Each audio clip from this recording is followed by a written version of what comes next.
Why do all Levi's have this arc stitching in the back pockets? Are these recreated jeans made of 100-year-old denim? This episode is filled with fun facts and Levi's mysteries. This is the 1875 oldest Precious Grimes episode. Now, on Den & Denim.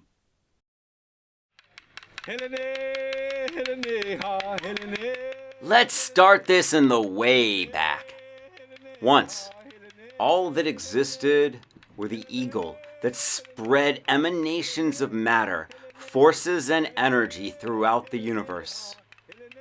He had two companions, Hummingbird and Coyote. Then, one day, a woman came to the valley by the sea. Eagle told Coyote to be with her, and Coyote said, "You mean like in her eyebrow?" "No," Eagle pronounced. "You mean like in the back of her neck?" Coyote retorted. "Why are you like this, Coyote?" Eagle chirped. Finally, Hummingbird lost his nerve and explained to Coyote to have children with the woman and to take this fire to make it easier. And that's how we all became children of Coyote, the trickster.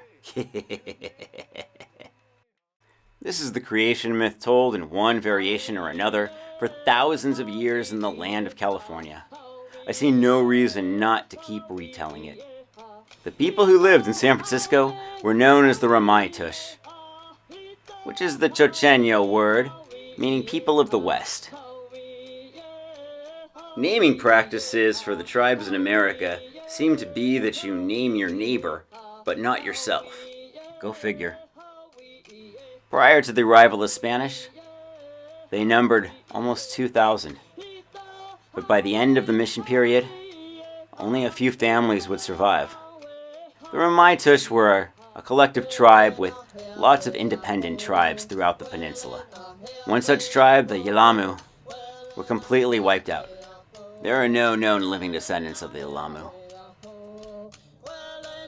New DNA evidence has revealed that there are about 8 living members of the Yelamu tribe, although their entire culture has been lost. I'm a descendant of the Rumsen tribe from Monterey. These tribes, along with several others in the Bay Area, comprise the cultural collective called the Muwekma Ohlone, more commonly known as the Ohlone. They shared myths, cuisine, and culture. California was always a distinct land.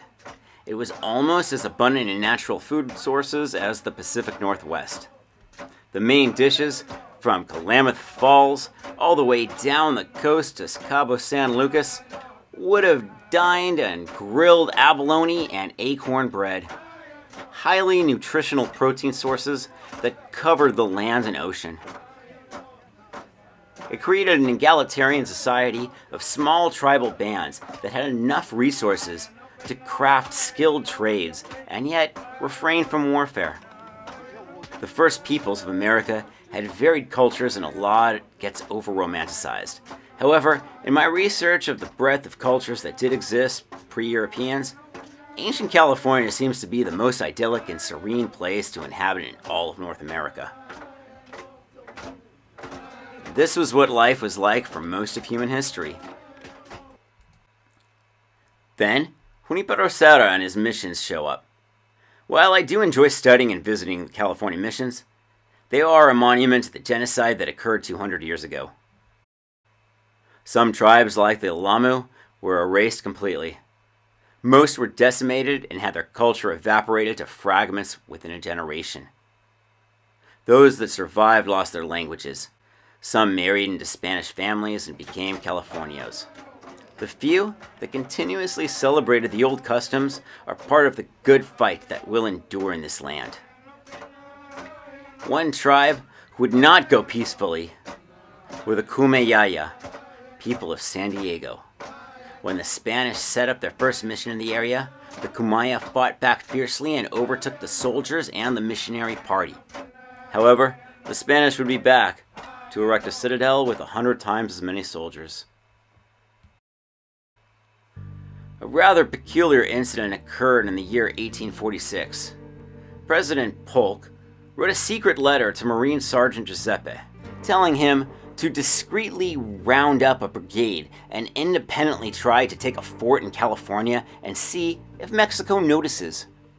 Sergeant Giuseppe was able to mount a motley crew of Anglo-Americans who had been inspired by the independent Republic of Texas.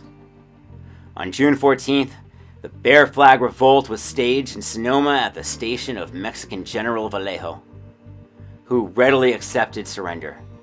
You see, Vallejo, or Valley Joe, as it is pronounced by himself and the city by that name, was an Anglophile. The newly formed Republic of California needed a symbol. They chose a bear flag, and when it was unfurled the following morning, the spectators commented that it looked like a pig. But something even more wonderful happened. One of the founders, William B. Ide, drafted and read a constitution for California. It proclaimed that California would be a nation that supports the arts and unrestricted creativity.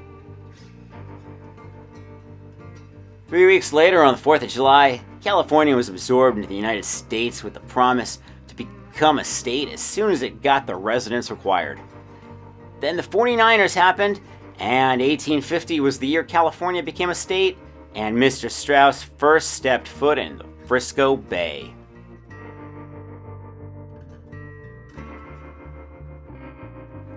In the wilderness of New England, there's a waterfall known as Amoskeag Falls. The word Amoskeag derives from the Pennacook word Amoskeag, which roughly translates as good fishing place. The Pennacook tribe inhabited New Hampshire at the location of Amoskeag Mills, the first supplier of XX denim for Levi's. When Jacob Davis partnered with Levi's to make the best waist overalls possible, Mr. Strauss was certain he wanted to feature Amoskeag's most expensive denim. He thought they made the best denim. It was strong for the time at 9 ounce, something we would consider lightweight today. But he knew there was something special to how it felt and aged. If he wanted the strongest denim for the time, then Amoskeag Mills 9 ounce denim was the stuff. Mr. Strauss came up with the title XX because to him, this signified super strong. The denim came from the mill undyed, with a natural off-white hue. Mr. Strauss and Jacob Davis both agreed they loved the blue color of natural indigo. California had fields of indigo growing since Japanese farmers brought it decades earlier. The history of Amoskeag Mills is the story of 19th century industry before the giants of enterprise came along. Since 1810, there has been a water-powered textile mill in the area. It was in 1846 that Manchester, New Hampshire was founded as a utopian factory village. This is a definite influence from the revivalist movements sweeping through America in its first century of democracy. During the Civil War, when cotton became scarce, the mill switched to making rifles and sewing machines. But after the war, the company would come back with a boom, opening several new mills. Mill 11 was the world's largest cotton mill at the time, with over 4,000 looms. The company specialized in checkered patterns, like those seen in the gingham triple pleat blouse or early flannel shirts. And of course, the XX 9 ounce denim for Levi's was made famous. The story of the 1891 Amoskeag Mills disaster rings true to the 19th century industry and labor, when an engine exploded, shooting steel beams throughout the factory mills, killing 4 and wounding dozens. There would be many hardships in the coming century. Levi switching to cone mills in 1915 was the first strike. However, the U.S. economy after World War I saw many factories close.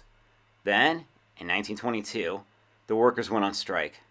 In the end, a lot of companies, including Levi's, didn't want to buy from Amoskeag anymore because of how the executives had handled the strike. One of the reasons we talk about where our denim is made is because we don't want people dying to make our clothes, or even living in unlivable conditions. Amoskeag was notorious for toxic and hazardous work conditions with minimal pay and several counts of child labor. When the State Labor Board came to inspect, they would hide the children in the warehouses. They would file for bankruptcy during the Great Depression. But World War II would see the factories reopen to make rayon for parachutes in the war effort. They haven't made denim since the 30s. You can visit the old factory sites, but the company sold off all its assets by 1971 and exists solely as a community program.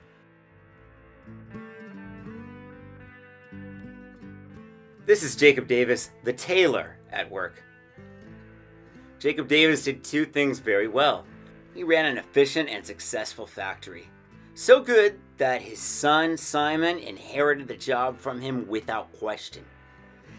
Simon is a whole other character who deserves his own episode, but 1915 has a sneak peek. The other thing Davis did amazingly was his craftsmanship for fine tailoring. This was his craft. He was a skilled tradesman, and as we will see in some of these episodes, he had a hankering for ornate stitching. No one really knows who came up with the Arcuate design. We know it wasn't there until at least 1874. Some books claim it was just another brainchild from Mr. Strauss. That one day he took a pair of overalls to a sewing machine and whipped out the stitching work because it was reminiscent of birds flying free or the mountains of Northern California. But I think this is incorrect. Mr. Strauss would have been familiar with sewing machines, and the Arcuate seems easy enough to come up with. But Davis was the master tailor. He sat at the sewing machine for hours each day, and if we look at his passion for the pantaloons and spring bottom pants, then we see how he liked to produce more fine stitching around the pockets and produce something that demonstrated his amazing tailoring skills. Either way, the Arcuate is really Levi's first trademark, and an iconic piece of any pair of jeans that they make. It is even an essential component to consider when making another pair of jeans. Do you make a variation of stitching, like most companies do? Even leaving it blank is a statement about the Levi's Arcuate. The Arcuate, of course, has had its own journey in the 501 timeline. At first there was single needle stitching, and this wavered between how thick and thin it was, between how high and low the arches would be. But then when World War II and rationing broke out, the government said that this was superfluous, and they didn't need it. Levi said, we do need this, but can we use paint? And that's what they did. They painted it on. And a lot of our historic pairs, this is worn off over time. But as soon as the war ended, they came back with the 1947 model and switched to a double needle Arcuate stitching. This is done by a machine. You can see this two triangle diamond that it forms from the overlapping stitchings. And that's the history of the Arcuate. And it's still there today. And it's a distinct sign you are wearing Levi's.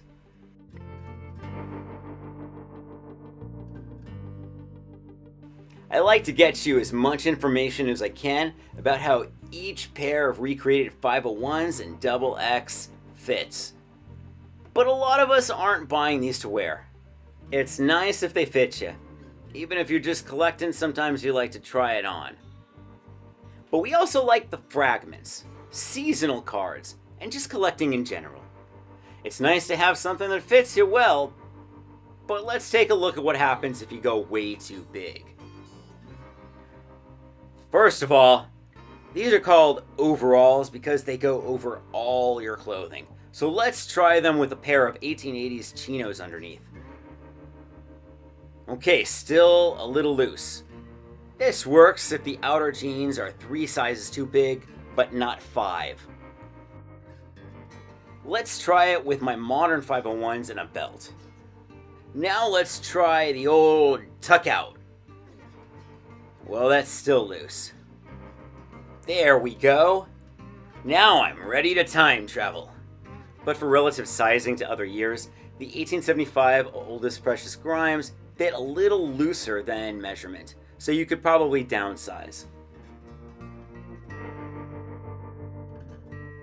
This pair has a lot of historical inaccuracies, but let's start with what it does correctly. One rear pocket with single needle arcuate stitching. Exposed rear rivets and crotch rivet. Patent date rivets. A cinch. Duck and denim style leather patch. In the center. Puzzly wuzzlies! This is the loose fabric from the stitching on the inside seam. Paul O'Neill calls it no surging or overlocking seams. And this pair has the longest strands of it I've seen. Now for the inaccuracies. It has shank buttons where it should most definitely have sewn-on buttons. That's the big inaccuracy that we are certain of. Now, sewn-on buttons aren't as functional as shank buttons. Shank buttons would have started about 1890. Then we have to talk about the denim. It is advertised by some as Amoskeag denim in the recreation. They say the same thing about the spur bites and one version of the 1917s. But this would mean that they had denim from the 1920s just lying around dead stock for 80 years. And that they had enough to make, 1,000 pairs? Now, I don't think that's correct. I've been searching for answers on it. And in making this video, something came my way. From what I can tell, this year was made exclusively for the fall-winter 2008 season. Thanks to @BlueGoldHunting for the pair and the catalog pics. He's selling dead stock 501s from regular and LVC, all made in the USA, shipping from Germany. He's a great guy. Check out his Instagram for sales. You can get your choice of the two variations. The Vault Archive with wonderful whiskers, rusty buttons, pocket scuffs, and apparently made from Amoskeag denim according to Levi's marketing. And says that in the catalog product description. It's hard to believe that this is a 100-year-old denim, but sure, let's go with it. There's also a raw denim pair, but the raw doesn't have the fuzzly wuzzlies, and it does state that it is 9-ounce denim, but no mention of the mill. Taking a guess, it's probably Carabo denim. Now, if you bought this back in 2008, it might have come with a square herringbone strap tote bag and a short sleeve cream Henley shirt in what is known as the Celebration Pack.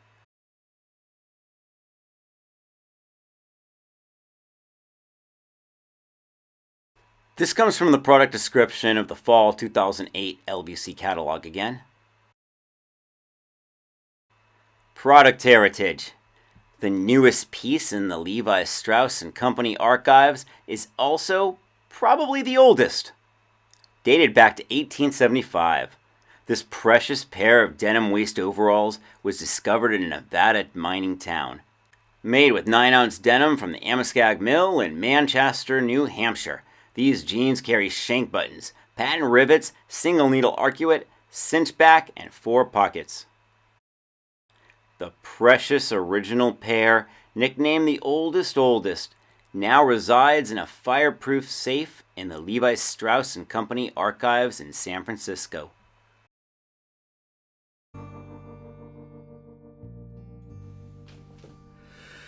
Overall, this is a pair for collectors. Overall, this is really just a pair for collectors. Hardcore fans. It's semi-historically correct.